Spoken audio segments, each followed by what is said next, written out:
Hi, welcome to Isaac Cross. My name is Alamde.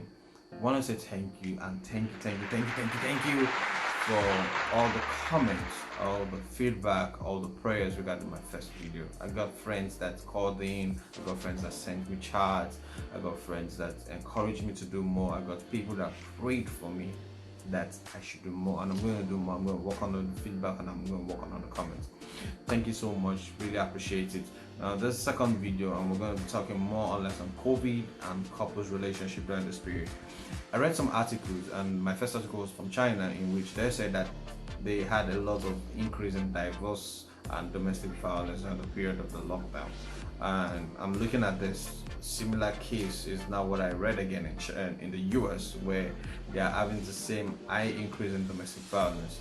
In fact, they say a lot of people have called them to the 911 and they still have a lot of people that are yet to be able to call in due to their spouse and everything. They're afraid of calling, or they don't have access to call the 911 for such cases. And it's profound that we are now trying to understand now why when you stay outside a lot you lose that fact of understanding your wife, or you don't have couples hangouts or couples nights and times like that. Now spending 24/7 in the house with your family, with your spouse, means that you have to see her regularly, and you have to start learning more and starting to understand some things that happens.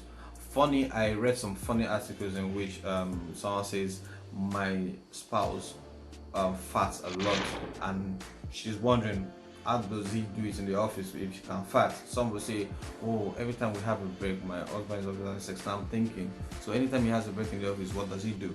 Now we also see some cases of where husbands will say that my wife, they're appreciating their wife because they see how to handle kids is not an easy task, and they wake up very early morning, prepare food, take them to school, go to the office, come back, prepare food again and stuff like that. So some husbands are very appreciative. Now we have some husbands or spouse that will say, oh, my wife nags so much, and I think now I'm not missing my guys that I go hang out with at night or go drink and everything, so I avoid this nagging and stuff. And now if we keep avoiding and we keep doing these things, then it leads to domestic violence when we can't hold it. So best thing is now that we need to work on all these issues so we don't have them again. Now I would just advise on some key areas that you can work on. I'm practicing some of them and I hope that it can help most of you guys. So now the first thing I would say is plan activities that can help bonding. Now some activities that can help bonding is exercising together. You can walk, jog together. I do that morning and evening. My wife joins me most times in these activities, and we discuss practically when we jog, or when we walk, and sometimes we just put music and just listen. And also you can set out a date for like a movie night between both of you, which means that you can say, oh, this night we're watching movie, we're turning off the lights, just TV, me and you, we have fries or something to eat and something to drink or nibble on. Also activities to increase bonding is that you guys can also discuss on courses to work on. You can work on the courses, separate courses, or do similar courses together, and you start discussing on what you've learned from the course together and sharing. You see, the reason why I say discuss those courses together is I have seen couples or I have seen friends that can't even communicate with their wife. They usually, so what should I discuss with my wife? And I'm like, what were you guys discussing? And we discussed all the topics. Don't worry. So with that, you guys will have something to discuss on. You guys can even discuss on what you've learned, what they think, and stuff like that. So it creates that vibe. Also, you need to play games. Yeah, play games. I think I saw a post of where a lady said my husband is trying to teach me how to play this particular video game because our kids are beating the shit out of him, and now he wants to beat his wife on the video game side. He could feel somehow. But yeah, it's good to play video games. I play games with my wife. She beats me on Mortal Kombat, but the other ones we're okay with it. So yeah, so we kind of do dance and just dance. It's a dancing game that uses kinetic, and we also do shape up, which is more like an exercise game for us. So it helps us build, bond, and have fun. Also, you need to respect boundaries. You need to respect boundaries. Avoid disturbing your wife when they're working, or your spouse or your husband when they're working. Sometimes they might be getting agitated in the office and you might just want to disturb them, and they might say some things wrongly to you. Usually get angry in the offices and they try to calm down in the offices, or some of them will call you, but that's after effect. But now you're disturbing them during the effect, might cause some atomic boom. So try as much as possible to avoid that. When you see that they're cranky, give them space and stuff like that. That helps. Next one is sharing responsibilities. Your wife is not the cook, she's not the cleaner, she's not just the maid in the house. No, you both are partners in these things. So you can clean, I clean, wash plates, clean kitchen, clean the toilets. At the same time, my wife can do any of that. I remember one time that I got into the kitchen. I saw the kitchen was a bit dirty. I was like, "Well, my wife has left this kitchen dirty again." And the Holy Spirit just addressed me and said, "Sorry, your wife is not the only person living in this house. You both are living in this house." I was like, "Yeah, that's true. I can just do it." So what I learned in that little short experience, I told my wife this, and what I learned in this short experience is that the partnership is not one-sided, and it's not just one person that has to do everything. It's both people that can do both things and everything. Yes, we have to respect that there are some areas that you are good at and there are some areas she's good at, but at the same time, if there are areas that both of you can work on, washing plates, there's nothing like one person is good at washing plates. Everybody can wash plates. So you need to also get involved. Clean the house if you need to clean the house, if you don't like it like that and stuff like that. So I'll say that share responsibilities and take responsibilities. Also, appearance is key during this period. Please, for those of us that usually tie wrappers in the house where our spouse are, I think you should avoid it. You can wear bomb shorts, you can wear a nice top, you can wear some nice clothes that makes your husband have to look like 100 times like, that's my wife.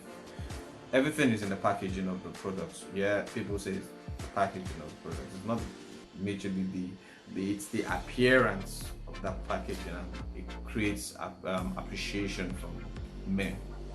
Yeah.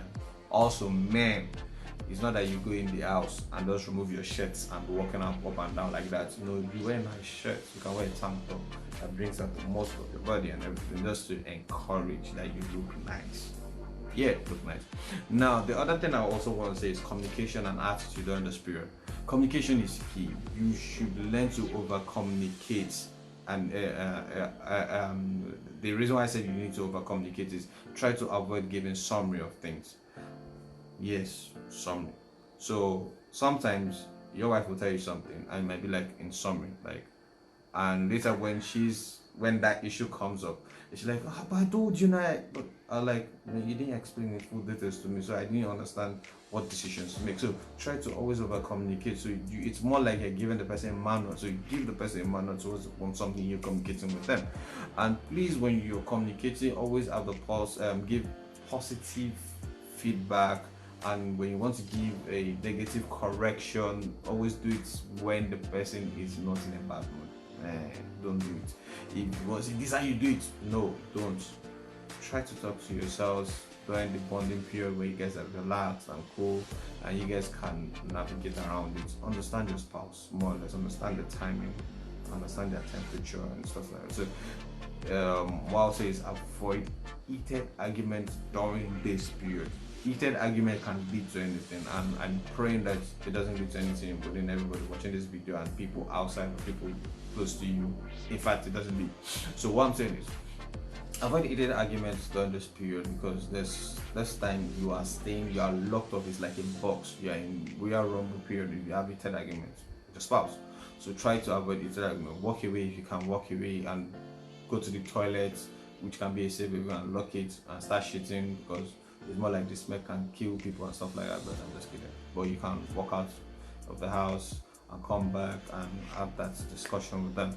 So the main super thing I would say is this period you need to have patience.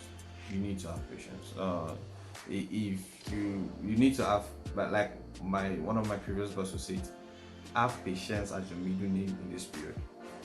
Patience should be your middle name in this period, which means that you need to ensure that you have patience when you're trying to correct your spouse, when you're trying to have something to do with them and there's delay and everything. I remember I was on an Insta live with Jimmy Tower, and he said something that at this period you guys have a long period of time in your life to learn some things and correct something. So you can't expect that when you correct your spouse right now, they change. I, for one, my wife has been correcting me on a lot of issues, and she keeps correcting me. Over time, I say that I'll start developing those attitudes to right those wrongs and stuff like that.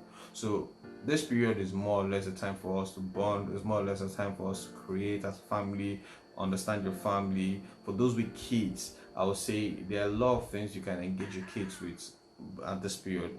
I have friends that one wants to start an online chess coaching period. One wants to start an online class just to help kids engage. So that's a period that they are being engaged and doing something creative, learning and playing chess and everything, which is strategy and stuff.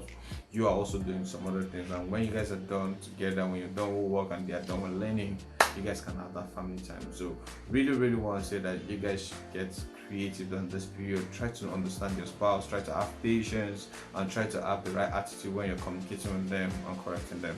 Thank you so much, guys. Another video will come out for the single guys and single folks regarding this period of COVID. So thank you so much for this video. Please, if you have to subscribe to my page, please subscribe to my YouTube channel. You can visit isaacross.com to read and listen to the podcast and also watch the video again. You can also share with your friends. I really will appreciate if you share that and leave a comment and leave a feedback. Thank you guys, really love you so much. Have a wonderful day. Bye.